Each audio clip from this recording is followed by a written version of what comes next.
We're here today with Keith Coughlan, Executive Chairman of European Metals Limited, on the back of some very, very exciting news relating to a strategic investment. Can you tell us about it and why is it so important? Sure, David. So we've taken an investment from a group called the European Bank for Reconstruction and Development, the EBRD.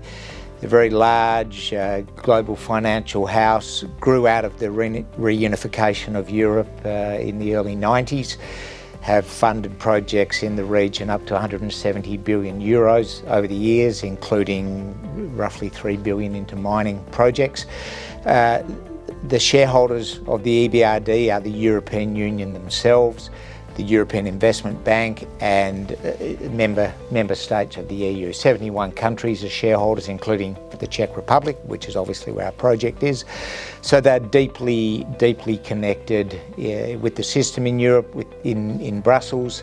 And this is as much about us looking forward to the full financing of the project going forward than it is about taking a relatively small €6 million placement from the EBRD.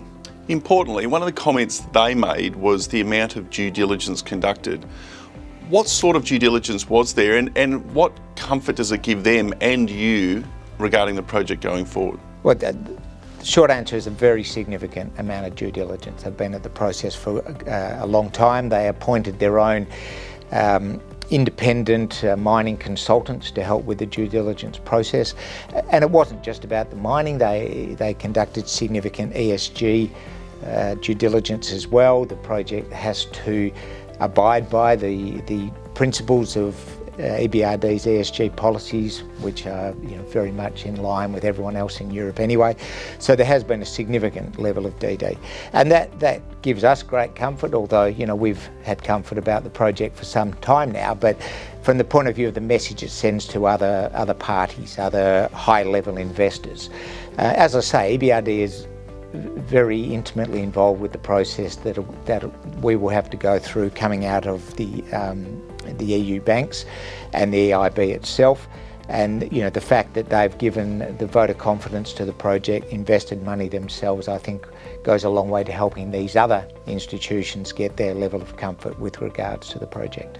Just touching on that, they have invested, they've done their own due diligence, they are a significant financial institution in their own right, but have deep links into other EU financial opportunities? Yes, that's correct. So there's been a number of public statements this year as we've seen the whole energy transition, battery metals discussion unfold in Europe. There's been numerous public comments from the EBRD and the EIB standing side by side talking about collaboratively funding or helping to fund the energy transition in Europe. So the EU has made statements in the draft of the Critical Raw Materials Act about the level of self-sufficiency that they would like to see in Europe for these metals, the metals required to enable the transition.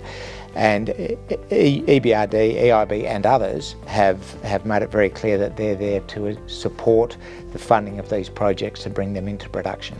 You've touched on the fact they have invested in a significant number of projects in the EU, but this is their first in the lithium space. Do you think that's a key milestone both for the project but also for themselves? Absolutely, and I think it's a key milestone for the development of lithium projects in Europe as well. In some regards it's not surprising. There are only a limited number of lithium projects in Europe, in the EU. And arguably Synovitz is the most advanced and most likely to come to production in the short term to produce battery-grade lithium chemicals. So, it's flattering that it's EBRD's first investment into the lithium space, but as I say, I don't think it's all that surprising. We're seeing growing momentum in the EU, which you've touched on, regarding this project and the level of support. We've had key dignitaries visit site, we've had big announcements made, and this is another key milestone. Are you feeling the momentum building? Absolutely, yeah. The momentum is definitely building, and it's building in line with the work we're doing on the project. So in the last quarter of this year, we'll get the full definitive feasibility study published, and I can see everything coming together at around about the same time, around about the right time, where we'll have funding solution for building the project. That'll involve offtake discussions, the completion of the definitive feasibility study and the permitting all coming together at the same time. We've got the attention of the key institutions in Europe. We will see the final Critical Raw Materials Act announced as well, and I believe that there'll be significant positives for the project and other projects like ours from the Critical Raw Materials Act. So it just feels like towards the end of this year it is all going to come together.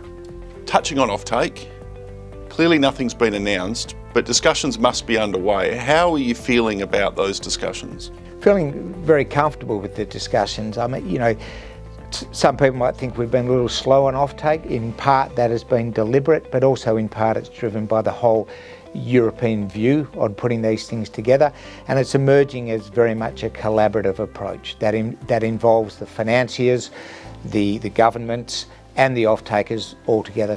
So I think it will be a whole package that comes together at the same time. Macro environment strong, you've secured the land, you've secured support both in country and in the wider EU environment. Exciting times ahead for EMH and its shareholders in the development of this project. Keith, thanks for your time. Thank you, David.